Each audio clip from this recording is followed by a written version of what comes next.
Good evening.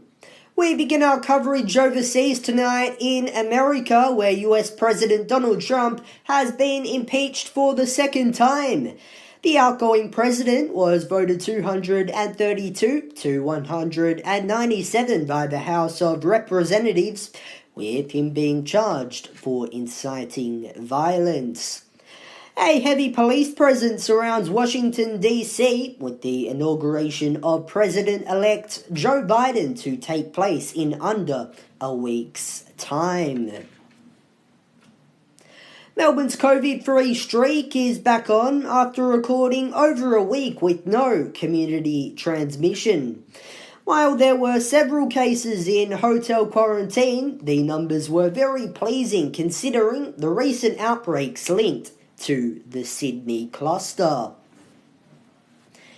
The Chief Medical Officer, Professor Paul Kelly, has spoken out about the rollout of the AstraZeneca vaccine. It comes as questions were raised on the effectiveness of the jab, with him going on to say that it will protect a large proportion of the population. The country has had a good laugh after the annual Lamb ad was released.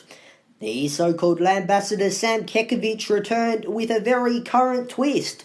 It shows Aussies smashing down border walls after a crack appears with a piece of lamb sticking out. PM Scott Morrison was also mocked after his unexpected holiday during the Black Summer bushfires. A truckie has had a lucky escape after he veered off a Calder freeway overpass.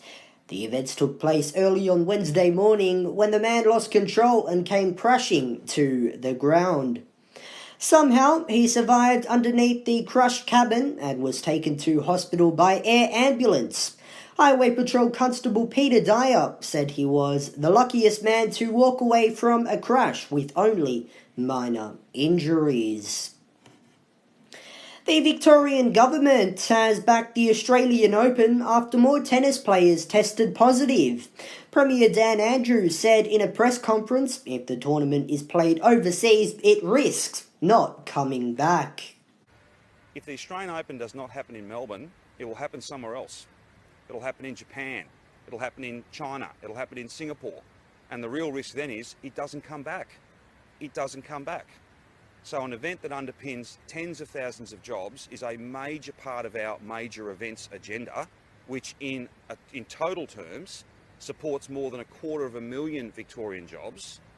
Not to mention the fact that we, all of us, as taxpayers, have built a facility that is second to none at roughly at about $1.5 billion worth of investment over a 10-year period. This event is very important to our city and our state. Finally tonight, the now famous Joe the Pigeon has come close to death after authorities said they would put it down due to its apparent journey across the Pacific Ocean. The bird was to be killed for breaking Australian quarantine rules, but it turns out it was a local bird, according to the Department of Agriculture, and poses no risk to the Australian community. Lucky Joe indeed. Alright, let's head around the country now and check out your local weather forecast for tomorrow. Storms in Darwin getting to 35, a shower or two in Brisbane, top of 30 degrees. Beautiful day on the way for Sydney and Canberra. Cloudy in Melbourne, top of 23. Similar conditions in Hobart and sunny in Adelaide and Perth.